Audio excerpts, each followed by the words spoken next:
One of the biggest risks any studio can take is gambling on a new IP.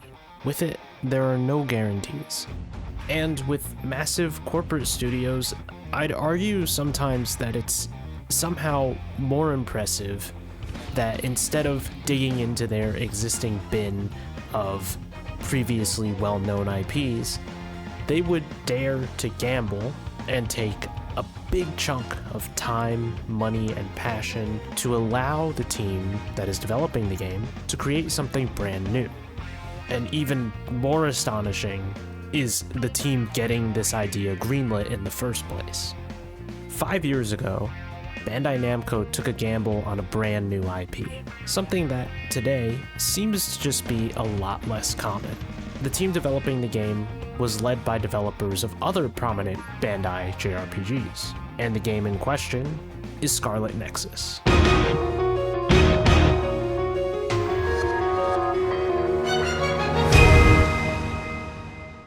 You really showed me something with all those words I didn't know. Before we even jump into the game itself, I think we should talk about how this came to be. Scarlet Nexus is a game developed and published by Bandai Namco Entertainment. It was co-developed by Tosei, a company responsible for developing an assorted number of titles, mainly remakes and remasters. The producer/director of this game was Kenji Anabuki, the man who is also responsible for acclaimed and well-known JRPGs such as Tales of Arise Beyond the Dawn DLC, Tales of Xillia, and Tales of Vesperia. In short, before this game, he was working on the Tales of team. Anabuki started developing Scarlet Nexus internally around April of 2015. This was done in secrecy by a group of people who were working on other projects. During the production of the first prototype, Anabuki wanted to have sound in it to convince the higher-ups to greenlight the project. There are even some VAs who were in the prototype that made it to the final version, albeit they are likely not in the main cast. It took about 2 years to finish the first evaluation build, and after approval, the second evaluation build was produced in partnership with Tosei Co. Ltd. The initial plans were outlined and finalized fairly early on, with the plan for the game to be about a group of people with special powers. However, the team decided they did not want to lean too much into fantasy and instead wanted to make a world that was more of an extension of the world that we live in today. That way, players would not need to adjust to the setting, and instead the game would be able to highlight the supernatural aspects more easily. They wanted to make it futuristic, but nostalgic. And that even directly plays into the game's own plot, with it centering around the past and future. As I mentioned before, the initial prototype has sound in it, which is not a common thing in prototypes, as far as my understanding goes. And my understanding is that most prototypes are meant to be showcases of the ideas the developers have, so things that are much more akin to polish are not really focused on as much. Nevertheless, the sound of the game was handled by Tosei, maybe not necessarily in the evaluation builds, but in the final build of the game. And the biggest question was, how do we make the combo of weapon attacks and psychokinesis feel satisfying? Additionally, since players can link with party members for additional powers, there was a need to create unique sounds for each power, so each sound effect needed to signify which power was being used and which SAS was being activated. Checkmate.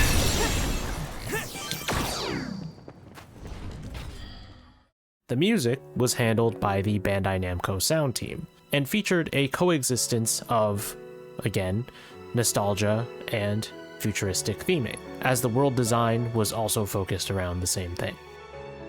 The team also used string instruments to represent the theme of bonds. As they said, bonds are like intangible threads that weave us together, and they went as far as to include dynamic music that changes based on whether the player is in combat or just exploring. Don't those crows realize that we jam them because we don't want them around? There's nothing we can do. The press uses their right to broadcast OSF activity to do whatever they want. It's depressing, but it's the price we pay for being famous.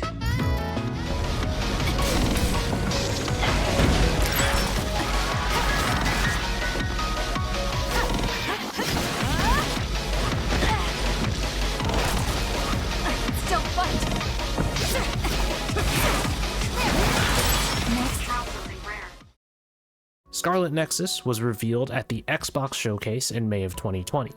The game was released on PS4, PS5, Xbox One, Xbox Series X, and PC with solid reviews. It went on to amass over 2 million players across all platforms, including Game Pass.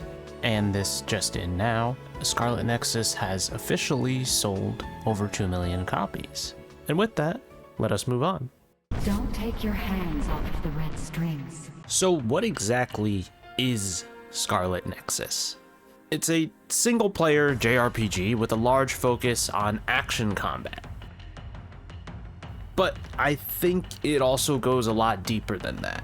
The game features duo protagonists, Kasane Randall and Yuito Sumeragi. You can pick between them at the start of the game, but you cannot change it midway. Your decision is final, and you have to bear the weight of your choice. And both of these protagonists have separate stories that take place at the same time. The game has a wide focus on superpowers. Most people in this world have some form of power and are referred to as psionics. The power basically uses their brain. As a lot of superpowers have some kind of battery in a lot of different forms of media, in this, it is their brain. And the game incorporates these powers into combat, traversal, and puzzles. Our story takes place on Earth in the year 2020. Monsters known as Others have populated the Earth, and our fierce protagonist, no matter who you may pick, has joined the OSF, or the Other Suppression Force. I will refer to it as the OSF for the whole time because I am pretty sure there is almost not a single time that the game actually refers to the OSF by its full name. And the goal of this force is to, obviously, eliminate the other threat for the betterment of society. With all that out of the way, before we do any deep dives into the game's story, I think it's about time we talked about the backbone of any game, the thing that makes a video game.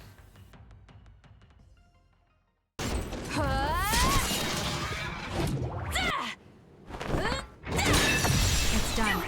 Scarlet Nexus is a real-time action game. No turns here, you're going to be thinking on your feet all the time. Your protagonists both have the same ability, psychokinesis. They have the power to make objects levitate and can use that power on their surroundings to crush enemies into dust. Both characters, on top of having a power, also wield a weapon. Yuito, I would say, is more of the standard. He uses a one-handed sword, which makes him more of a close combat fighter. His attacks are direct, quick, and easy to understand. Kasane, on the other hand, wields multiple knives, but not in the traditional sense. Much like Yuito, she uses her psychokinesis to manipulate the blades through the air. Her combat style is more of a mid-range fighter, and her attack patterns are given greater range, which can make them a little difficult to understand if you're more used to simple combat. If you're looking at play styles, then Yuito, I would argue, is the easier one to start with, and Kasane is a little bit harder just because her attack patterns are kind of different. That being said, both of them are not that difficult to get the hang of. These different playstyles will likely influence how you feel about both characters. But on top of that, you can also link up with your companions via the Struggle Arms system, or SAS. Again, the game never refers to SAS in its full government name. Linking up allows you to take a portion of your ally's power. For example, you can imbue your attacks with fire via pyrokinesis, or electricity via electrokinesis. Or you can choose to go invisible with invisibility for a perfect sneak attack. Or you can go on a head-on assault and use sclerokinesis to negate damage from oncoming attacks. There's a lot of variety in this system, which makes it a lot of fun to learn. SAS is a vital tool to your fights. You're going to be using it a lot, and it's important to know how to use it. The first powers you're really introduced to are elemental infusions. Yuito's root gets pyrokinesis and Kasane gets electrokinesis, at least to start. Pyrokinesis allows Yuito to burn enemies, which deals damage over time. You can also use some objects to drench enemies in oil, which will make them more flammable. Pyrokinesis can also change certain attack animations and functionality later in the game. But overall, having this active provides a sizable damage boost. Keep in mind that SAS does have a time limit. There are various ways to replenish and restore that time limit, but that's a conversation for later. Electrokinesis can induce shock in opponents. Soaking your opponent in water will make it easier to shock them. And this also, again, alters some of your attack animations. Kasane's charge attack with electrokinesis provides greater AoE, for example. I found personally that electrokinesis is a bit more useful than pyro in most situations, just because it provides a way to disable enemies. And on the flip side, you have two abilities that influence your approach to battle. Sclerokinesis allows you to become an impenetrable wall. You don't take damage from attacks while maintaining this form. The problem is that it's very limited and therefore needs to be used sparingly and calculatingly. Invisibility allows you to get enemies all the way off your back. But more than that, it also provides you with a charged up attack that you can use to catch enemies off guard. Personally, I don't feel like invisibility is that useful in comparison to sclerokinesis, but if you don't ever get hit, which requires a pretty decent amount of skill, then running sclerokinesis is probably going to be even more useless to you. And two powers with incredibly different usability but are fairly combat focused. Clairvoyance provides you with a massive utility boost. This ability allows you to see invisible enemies, detect clones, and provide a massive buffer window for your perfect dodge. And as far as utility goes, this one is the king, or queen, I guess. Duplication is an ability that allows you to multiply the number of projectiles you hurl using psychokinesis. But more than that, it allows you to also create clones of yourself, meaning you can deal a lot of damage. Duplication is useful for breaking shells on enemies and dramatically increasing your damage output. And finally, we have the last two, hypervelocity and teleportation. Both of these provide very similar effects, but again, have a couple different applications. Teleportation allows you to warp short distances, removing yourself from the map entirely for a brief moment. You can use it to cross through gates and close doors, but it can also be used in combat to close the gap instantly between enemies to dodge oncoming attacks. Hypervelocity makes you extremely fast, to the point where the world This can be used to give you a chance to prepare for oncoming attacks, move out of the way from incoming moves, but my favorite way to use it is to dish out a ton of damage on a vulnerable enemy, because you can extend the window of their vulnerability massively with a full charged hypervelocity. You can also use it to recover from stun states without getting hit, or with less time getting hit, so that's a little bit of a plus. But that is the short and sweet version of SAS and our companion's powers. As far as all of these go, you're going to wind up using teleport and electrokinesis for puzzles. On occasion, hypervelocity and invisibility will also serve as puzzle solvers too. But the meat and bones of these powers is mostly for combat. You'll eventually obtain additional functions for your SAS abilities, including moves known as combo visions, which can be used to unleash brief attacks that utilize the power, and assault visions, which are activated via a command at select moments for a different strong attack. I personally think that once you gain access to all the powers, Kasane excels with pyrokinesis, whereas Yuito excels with electrokinesis. I found that duplication, hypervelocity, and one of the elemental kinesi, if that's the plural, kinesises, whatever, winds up destroying almost anything in the game. But it's pretty fun to test what combinations work best once you get access to all the powers in the game.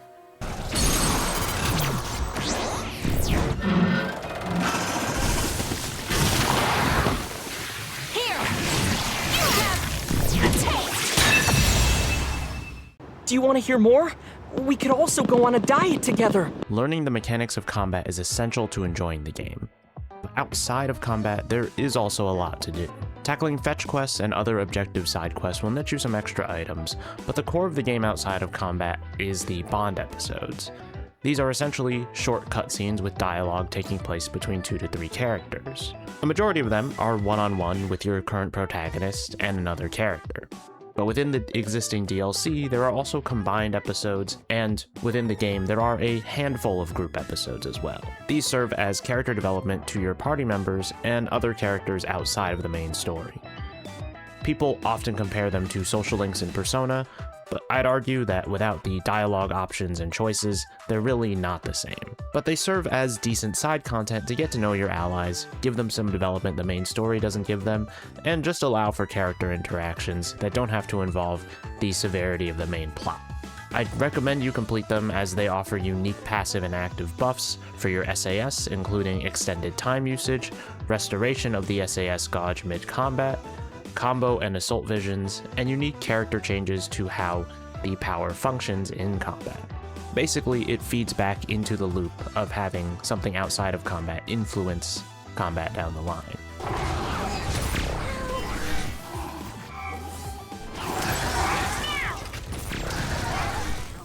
Additionally, there are other things to do outside of combat that involve customization. You can actually give your characters different outfits and accessories, albeit a lot of these are really only accessible in the late game or through DLC.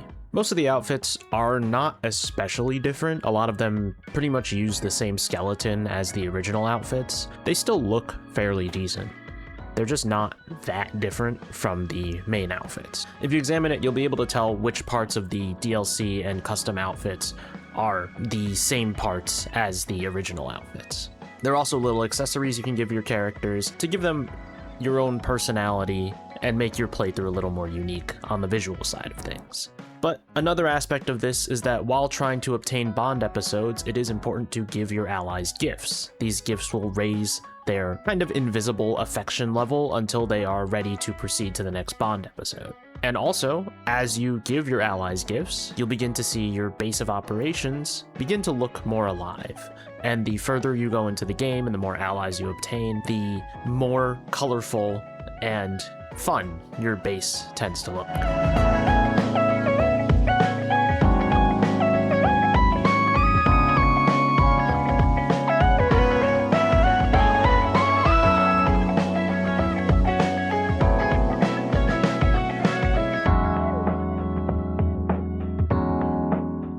We're here. I checked just to be sure, but there's no sign of others. We can take it easy.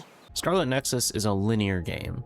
A lot of areas will be fairly closed off, and most of the time you'll be advancing down pathways with very little wiggle room for exploration. Suo is arguably the most complex map, and it's not really anything to write home about in terms of exploration. There's really not a lot of hidden secrets that the game tends to offer. But I think that's kind of the charm of it. Every area in this game still feels unique and identifiable. Areas have similar traits of being abandoned human structures like the Suo 9-line subway system, the Mizuhagawa construction site, and Kikuchiba's lonely shopping district. But they don't all feel like the same area. There's different vibes to each one. When I talked about the development of this game, I said that the developers chose to focus on making a world that feels both nostalgic and futuristic. And I think that's most evident in areas like Suo, a bustling city that features all sorts of hologram tech projecting ads and posters everywhere. The music focuses on the same nostalgia and future. It melds incredibly well to make the world seem alive and cohesive because it's all focusing on this theme. The old hospital will remind you of these abandoned hospitals that you see in horror flicks, but searching a little bit and you'll see some semi-futuristic tech inside as well. Climbing Mount Hiyano feels like a regular hike up a mountain until you see these cubes implanted in the environment by Togetsu. Shuffling through Mizuhagawa can feel destitute, but still reminds you of those small shops run by locals in a busy commercial area. The saddest part about Scarlet Nexus is how much of the world you explore that is just abandoned because of the threat of the others.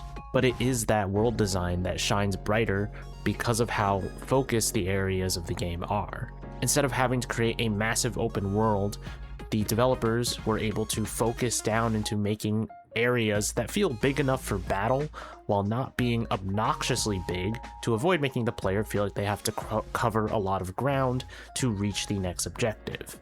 And that's the beauty of limited exploration and the beauty of linear games. Focus. All right. Let's try this again. Alice.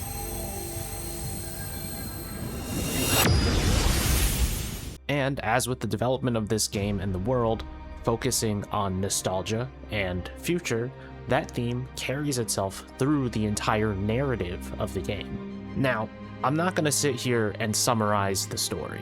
A lot of videos like this tend to do that, and what I want to do here instead is talk about the story in depth, but I expect that at this point you've played the game. If you haven't, then I would recommend skipping this part and going to one of the chapters later to avoid any kind of spoilers in regards to the narrative. Originally, it was my plan to summarize the story, but for better or for worse, I believe you should experience this game yourself, especially the narrative.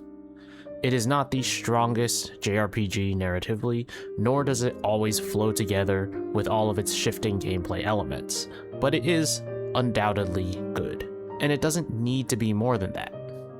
Either way, I will be spoiling the story in this part, so keep that in mind. But you'll notice from the start that Yuito's story shows a fuzzy memory, meanwhile Kasane's shows a clear picture of the future, and this paves the way for the protagonists and the narrative.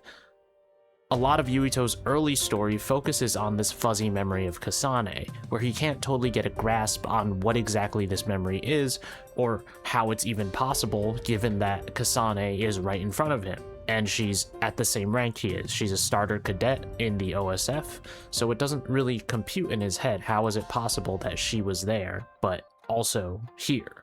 But it is that memory that allows him to keep a clear head and reason to himself even when Kasane winds up being against him. And she, Kasane, on the other hand, is much more fixated on the future, the primary reason being that once she does travel to the future Yuito tells her to kill him to prevent that future from coming to pass. And that's at least how the narrative starts off. As you progress the story as Yuito, Kasane's motivations are still fairly unknown. Meanwhile, as Kasane, your team begins to question her plan and why it is they're doing the things that they're doing. The theming of the past continues to show itself with Yuito as he begins to experience these amnesiac episodes, where he forgets a chunk of time that has just happened. And this becomes a greater focus for his narrative as he starts to look for solutions to this problem. Meanwhile, Kasane's narrative shifts towards saving Naomi. In a way, you could see this as Kasane looking to the past as how they enjoyed their time as sisters. But as you progress through both Yuito and Kasane's story, both characters begin to look more towards the future while accepting the things that happened in the past. And as they progress, they become the characters who are more focused on what they can do to change the future. And the actual antagonist of the story seeps in. Would you say the same if it were me, Luca?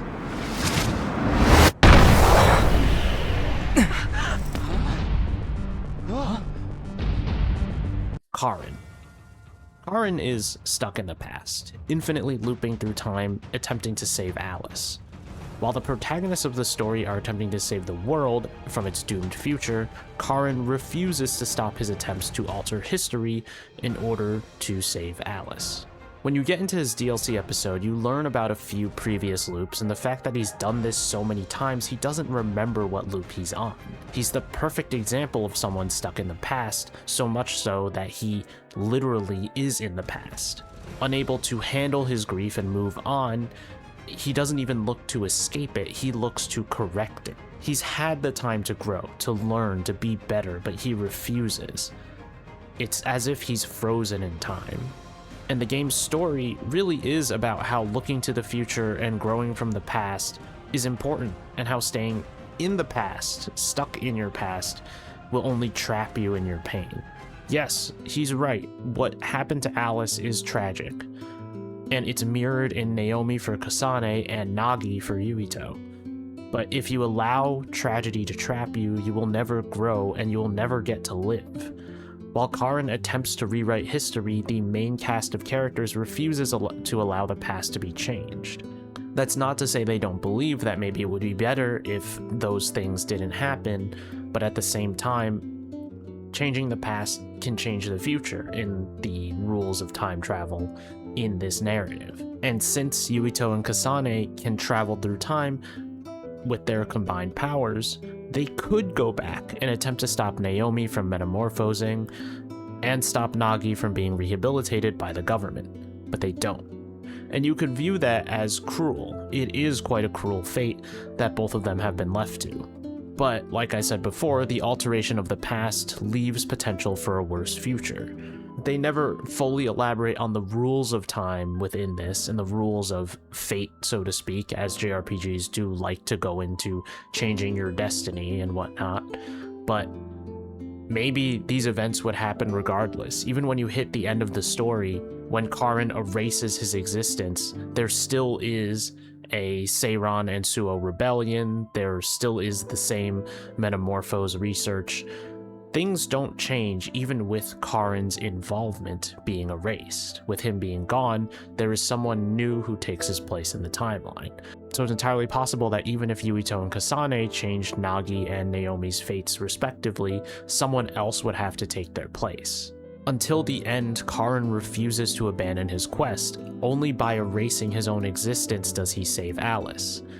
He removes himself entirely, annihilating his existence, and only then does he manage to save her.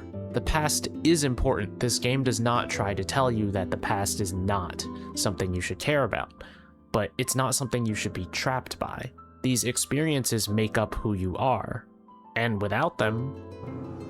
Hold on.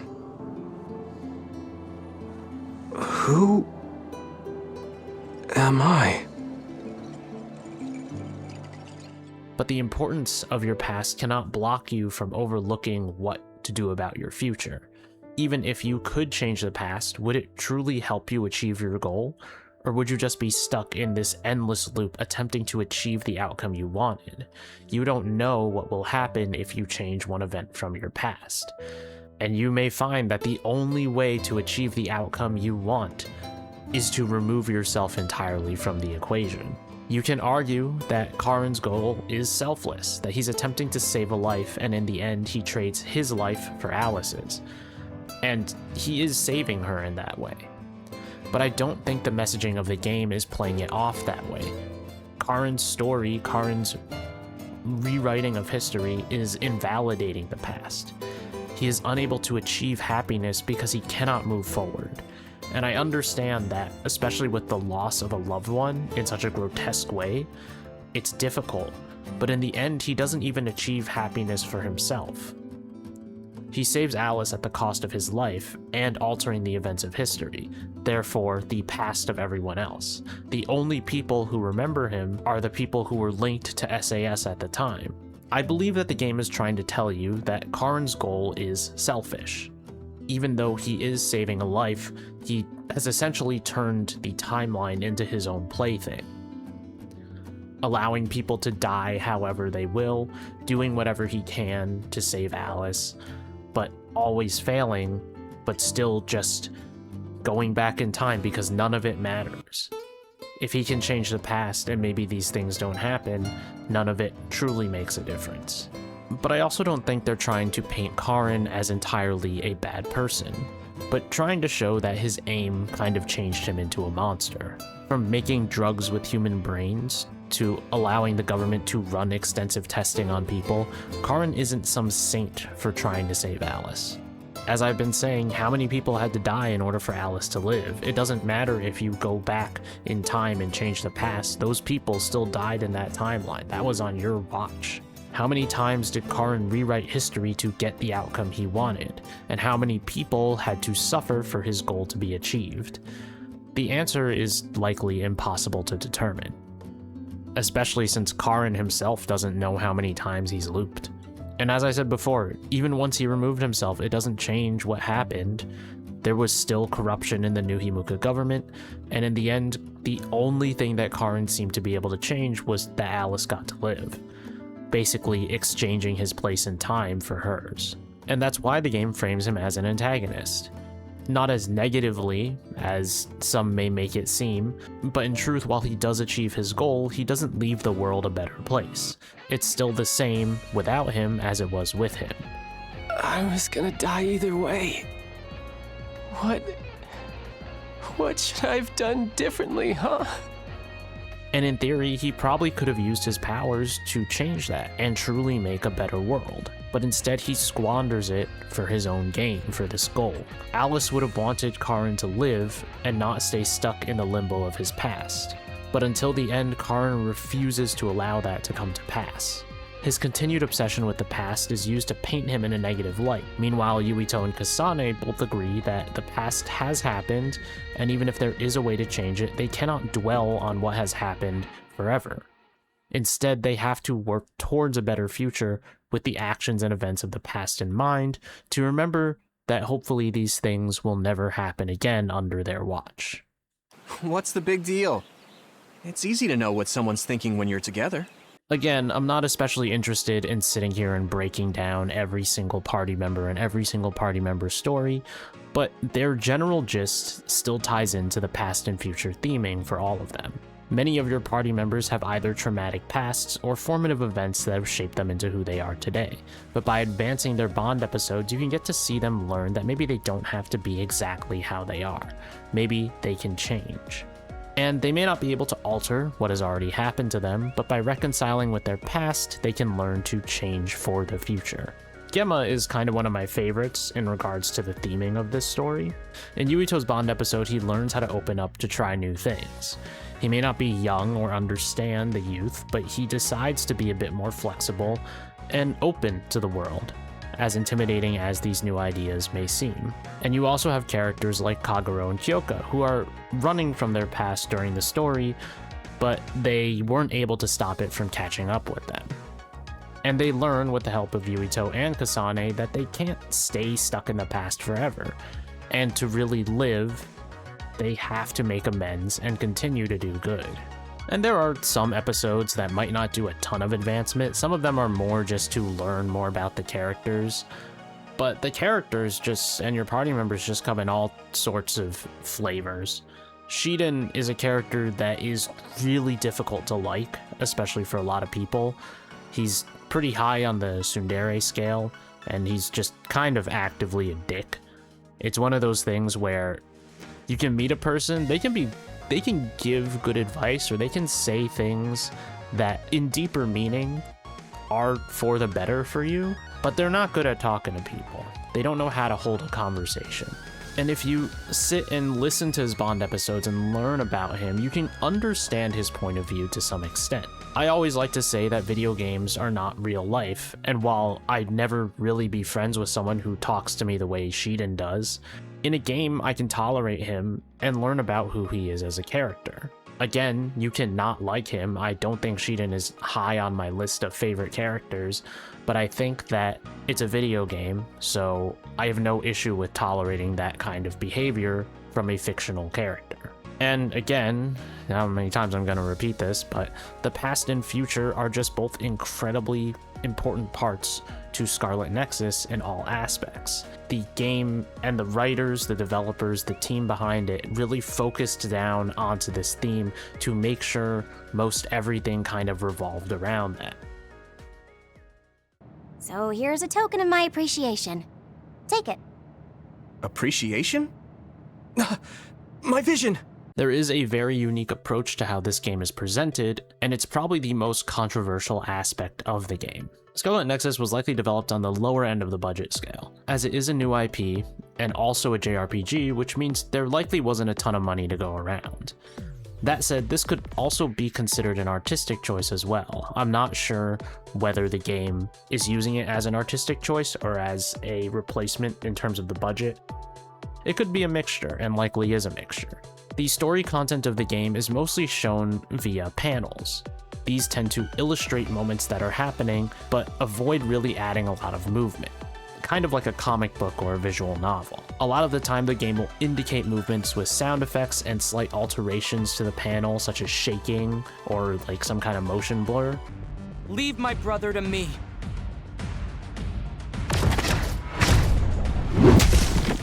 Don't fool yourself!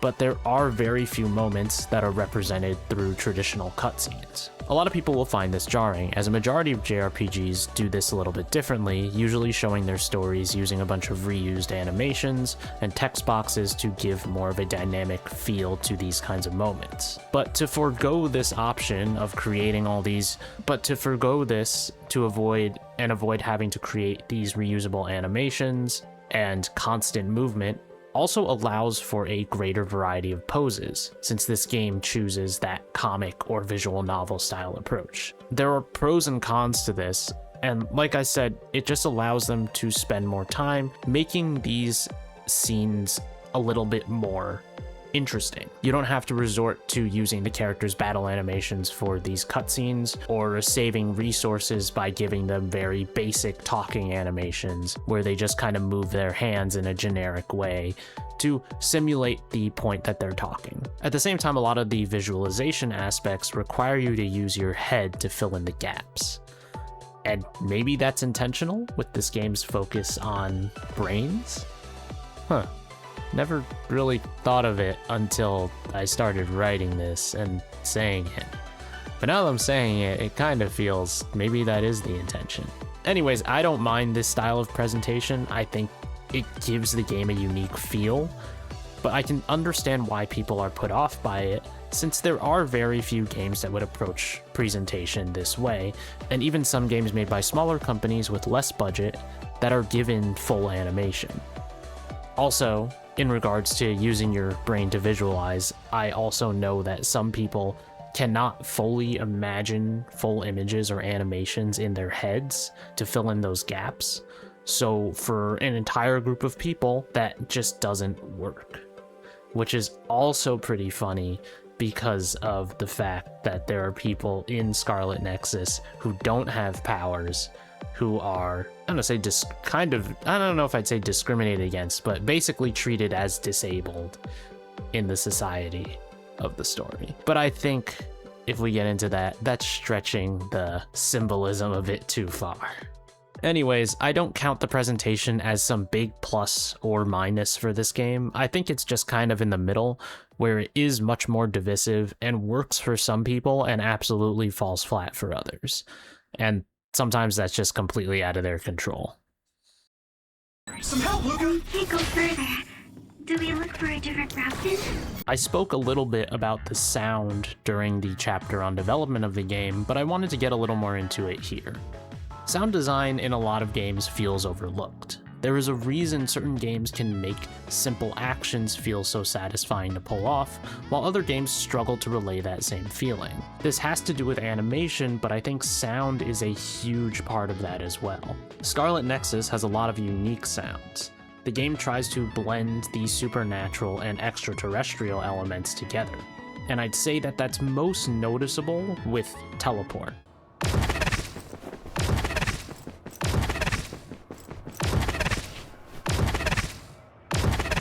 The sound for it still invokes the feeling of teleportation, like it fits the power, but it also adds this almost alien kind of sound effect.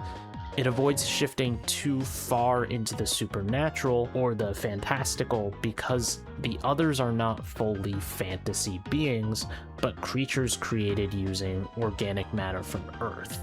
So even though they are, spoiler I guess, coming from the moon or coming from outer space, so they technically are alien to Earth, they are also kind of supernatural because they are using organic matter from Earth as well. It's a pretty interesting idea, and I think it brings in this with the sound effects, since in some ways the others are related to psionics. Additionally, most other powers do the same thing. They merge sounds you'd expect the power to have with some kind of alien-like audio that makes them feel more unique and also very satisfying to use. That focus of what was put into the powers in both the visual and audio design is part of what makes them so satisfying to use. Leave it to me!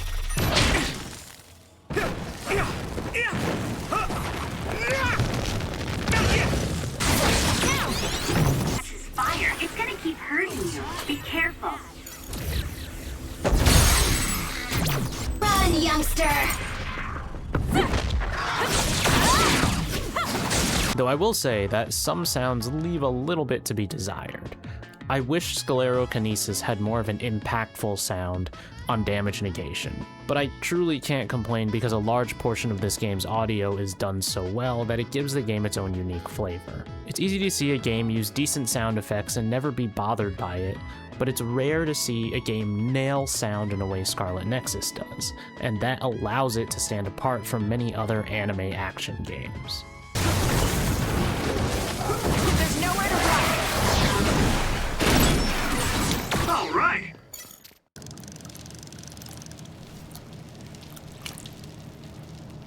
Post-launch, but relatively soon after, Scarlet Nexus also received its very own anime, and it's not very good.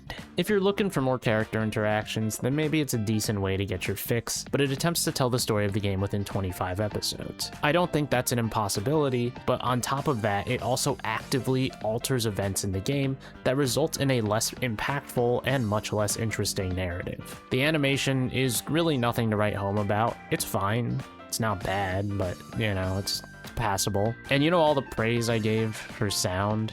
The anime doesn't even touch that. You are working with the company that has these sound effects, yet Luca's teleport is reduced from one of the best teleport sound effects I've ever heard to the generic anime swish. This is by far the most disappointing piece of Scarlet Nexus that you will never have to interact with. And in fact, it's probably cheaper to buy the Vase version of Scarlet Nexus than it is to subscribe to Crunchyroll for a month just to watch the anime. So if you want my opinion on that, just don't. Just don't. You know very well this is the kind of person Yuito is. And to forego my current stance offering praise to the game, there are some weaker elements to it, some limitations, so to speak, and there will be spoilers for some of this as well. For one, it's kind of weird, but not surprising, how this game is not subtle about which characters are not going to be part of the main party. Seto, Nagi, and Naomi all do not make it to the end of the game, and it isn't shy about letting you know that.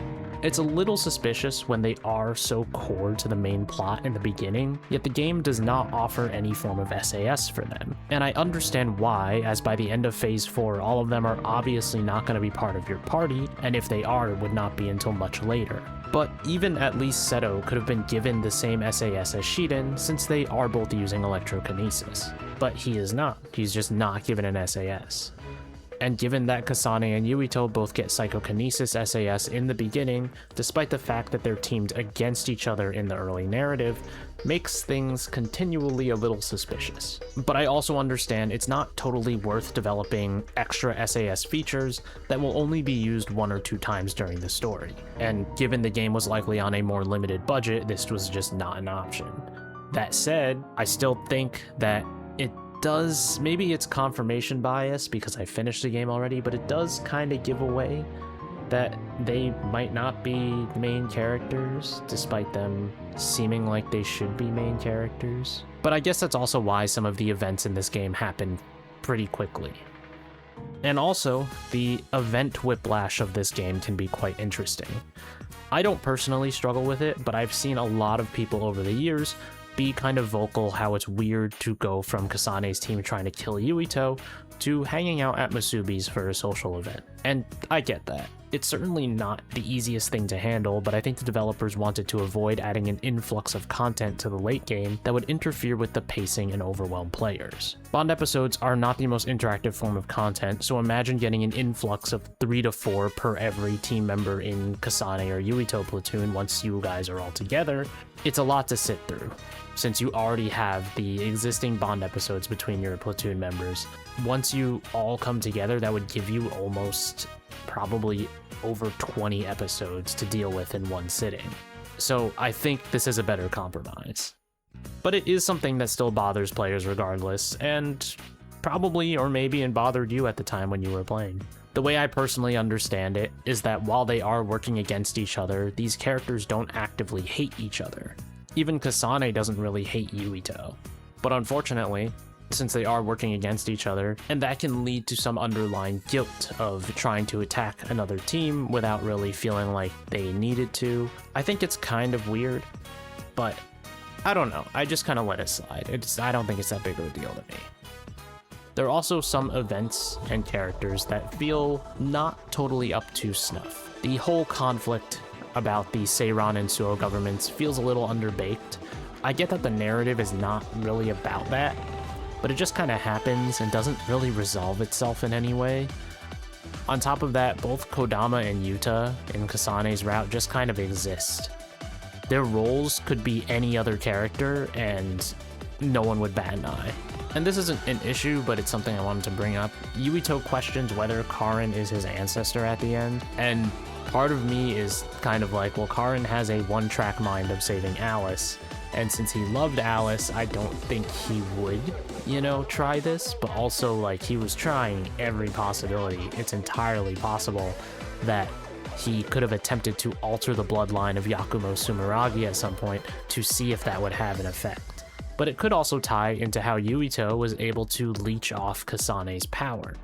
While it doesn't make a ton of sense, there are a lot of things that could have made that moment possible, including just leaving it unexplained, but Yuito having some lingering brain-eater DNA would not be out of the realm of possibility.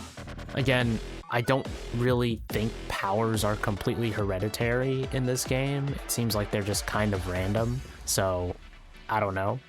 They never really elaborate on that, but it was just something I wanted to bring up. Don't know why I really brought it up in this section, but it is what it is. Anyways, the final issue I really have with the game is how it handles its story structure. I understand the team's approach to this storytelling. They wanted to avoid giving you both sides so you feel more in tune with the side you chose, either Yuito or Kasane. But I think it comes at a detriment to some parts of the narrative. I remember being surprised that Naomi's death was revealed to me in a Bond episode between Yuito and Kasane instead of during the main story.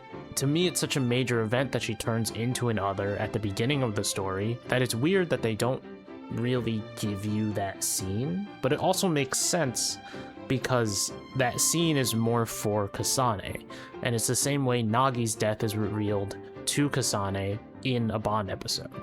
But I think that's a little less detrimental because Nagi is not as important to the main story at that point. This game also exposits a huge chunk of important information to you depending on the side you pick. We learn about the moon colony in person at Togetsu with Yuito's route, but that information is in some expository dialogue within Kasane's route. Kasane goes to the future and meets future Yuito in her route, but that is expository dialogue in Yuito's route. The way the narrative is being told is a double-edged sword. If this story were to at least let us see parts of it instead of turning them into just dialogue on the screen, I think it would make the narrative a little bit stronger. Or if they were somehow able to avoid these twists being told, it would make subsequent playthroughs more interesting. The only easy way to go around this is to forego the developer's vision of storytelling and let you swap between protagonists during the story between each phase. And while that does, again, go against the dev's vision, I really do think it is the most effective way to experience everything the story has to offer without being spoiled on it by the game itself. The problem with that is then that the game has little things that are only accessible in files that have both playthroughs cleared. So again, they want you to play the game this way and they want you to find out how these events occurred this way in the narrative. So it is what it is. Well, I've got a lot on my mind in terms of what I want to do. On that IP, while Anabuki goes back to Tails. So there could be another game coming without his involvement, but based on an assorted number of interviews, it feels like the book for Scarlet Nexus has been left closed. The original sales goal of the game was to hit 1 million units within the first year of release. I believe the game did meet this, but likely didn't exceed expectations well enough to warrant a sequel. It wasn't an immediate 1 million sales, so it would take time, and likely during this time they had already approved other projects for the team to work on. And honestly, 2 million after 5 years isn't exactly impressive, even with Game Pass taking away from initial sales, but it's still fairly decent for a brand new IP. I can't lie when I say that I am still happy that it sold 2 million units. And shifting away from very specifics about the game itself, Bandai Namco also... Now! Scarlet Nexus is not the best game I've ever played. Nor is it the worst. It is, by all accounts, a good game that feels like a lot of care and passion went into it. There are flaws, and of course there always will be flaws, but a vast majority of the game is cohesive, unique, and inspired.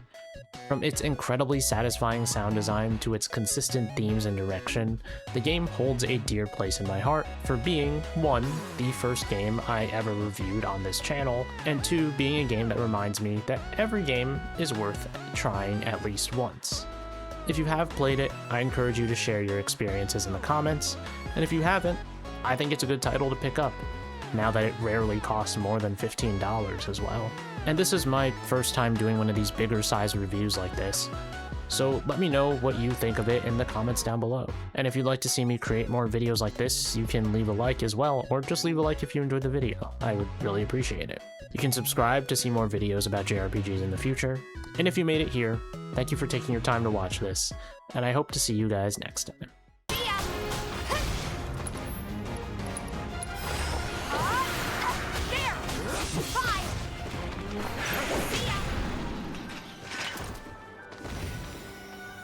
I don't see any doom